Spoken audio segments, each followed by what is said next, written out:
Kwanza niwashukuru Bodi ya Filamu kwa sababu leo imekuwa kama surprise.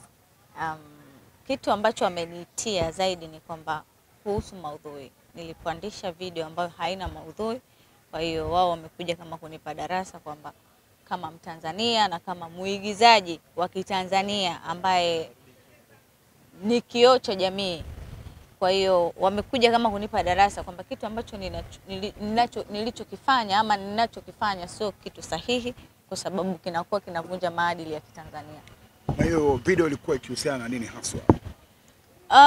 Video tu ya kawaida, ilikuwa tunacheza, kwa hiyo kuna baadhi ya maungo yalionekana, kwa hiyo haikupendezwa na jamii pamoja na Bodi ya Filamu. Na baada ya kuzungumza, Bodi wamesemaje sasa kuhusiana na hiyo video na kuhusiana na hayo maudhui ambayo labda yaliwakasilisha na wameona kwamba yalikuwa sio mazuri kwa watazamaji na wanakutazama wewe kama kioo?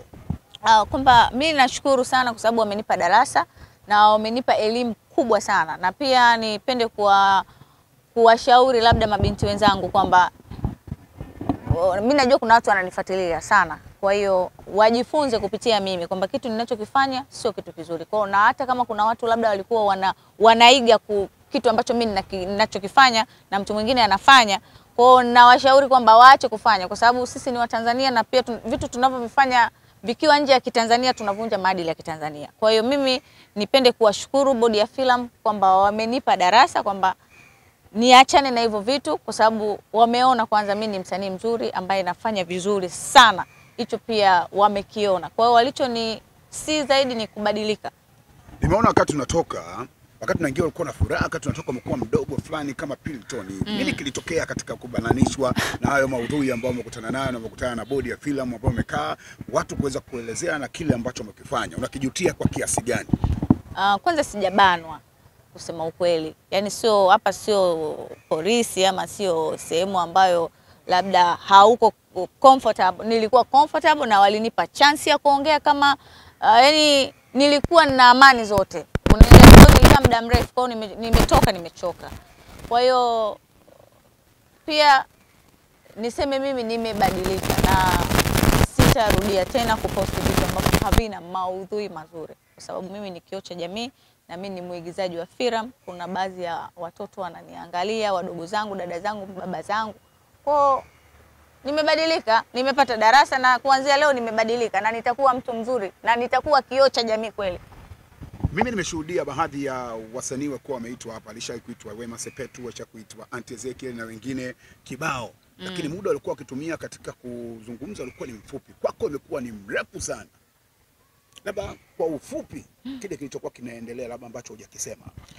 Kwanza mimi sijawahi kufika kwenye hizi nini? Bodi ya Filamu. Yeah, sijawahi kufika, kwa hiyo ilikuwa ndo mara yangu ya kwanza, na pia kulikuwa na mtu tunamsubiri, ndo alikuwa ni mtu muhimu sana kwenye hicho kikao. Ndo maana muda ulikuwa ni mwingi. Na pia kikao kilikuwa kirefu kwa sababu pia walikuwa wananiona kama pale nilivyokaa mimi ndo nilikuwa najiona ni mdogo. Kwa hiyo walikuwa wananipa elimu kubwa kwamba umri wako ni mdogo, kwa hiyo unatakiwa kufanya vitu hivi na hivi na hivi na hivi na hivi na hivi.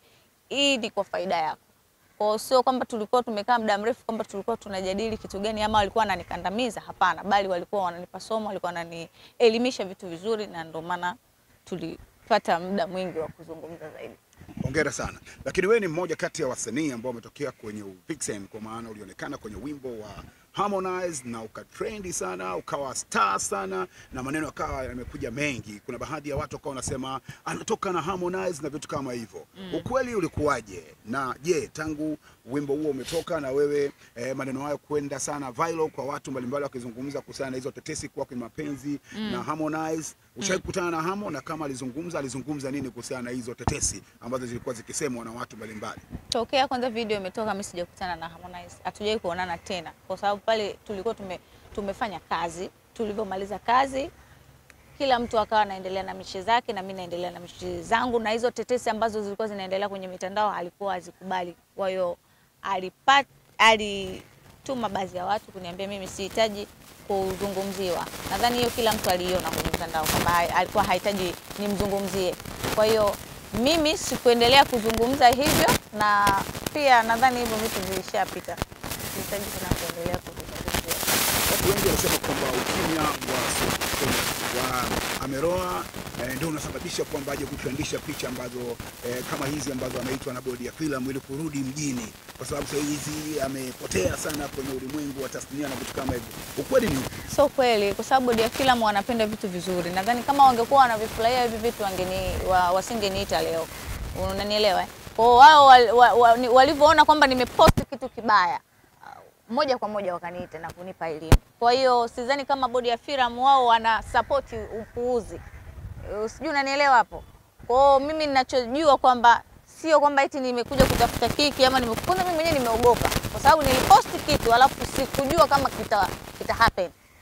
Umenielewa? Usiku ule ule nilivyopandisha ile video nikapigiwa simu kwamba unahitajika Jumatatu saa 6.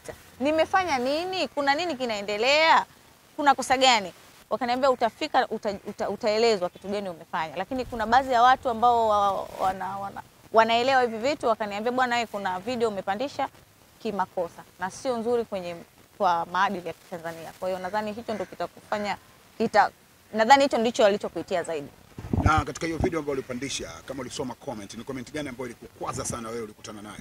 Hakuna comment ambayo sasa hivi inanikwaza. Mimi naona comment zote ni za kawaida. Nishavuka huko kusoma comment. Kwanza sisomagi comment. Mimi kwanza sisomi comment. Unavyoniona hapa. Ni kitu gani ambacho mtu anayekuangalia kama kioo cha jamii, Sophie Ameloa, akichukue kwako na kingine asikichukue? Mimi ninachosemaga kila siku kwamba usiwe kama mimi.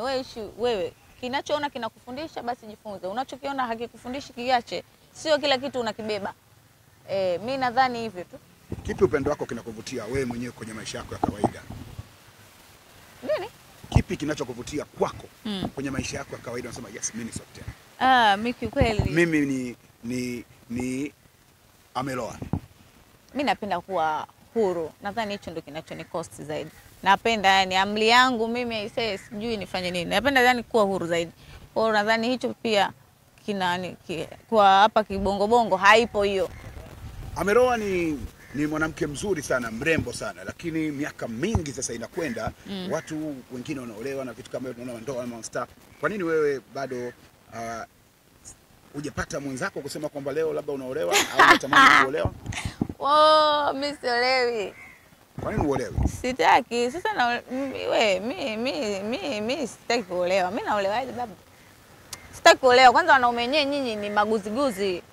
Ukisema maguziguzi una maana gani? Babu wewe maguziguzi, wewe elewa maguziguzi. Yaani maguziguzi ni wanaume ambao yani wanaume wa sasa hivi yani chomeka tu chomoe. Twende tuondoke. Hivyo. Kwa hiyo akitokea mtu ameleta posa kwenu kwa maana utaikataa ndoa? Sitaki ndoa. Mimi nishasema sitaki ndoa. Kumekuwa na wasanii wengi sana wameitwa hapa bodi ya filamu ambao wamefanya ama wameposti picha ama maudhui ambayo hayaendani na jamii. Na pia wewe ni moja kati ya watu ambao waliwahi kuona kwamba wasanii hao wameitwa bodi ya filamu na wameelekezwa namna gani ambavyo inabidi wafanye. Unadhani labda ni kwa nini imekuwa ni ngumu pengine nyie wasanii ambao mkupata nafasi ya kuitwa kujifunza kwa wasanii ambao wamepata nafasi ya kuitwa kwenye bodi ya filamu kutokana na makosa haya ambayo wamekuwa akijirudia? Okay, swali zuri sana. Unajua mfano mimi sikuwahi yani mfano labda nijizungumzie mimi. Mimi sikuwahi kuelewaga hizi mambo za yani kuwa na darasa. Sikupata darasa. Nadhani na ndio maana tunakosea. Na ndio maana unapokosea unajirekebisha ili yani upate darasa ujirekebishe na mambo mengine yaendelee. Mimi nadhani tu sio kwamba tunafanya kusudi ama sio kwamba tunafanya kwamba tupate content, hapana. Pia kutokuwa na elimu. Nadhani hilo ndo kitu ambacho kikubwa kinachotusumbua. Nadhani tupate elimu au kungekuwa na elimu ambayo unajua hivi tunavyoitwa, mfano sisi bodi ya filamu inavyokuita, haikuiti kwamba itazungumza live, kila mtu atajifunza. Unaitwa kwa upande wako, utazungumza, utaelekezwa kimpango wako. Umeelewa?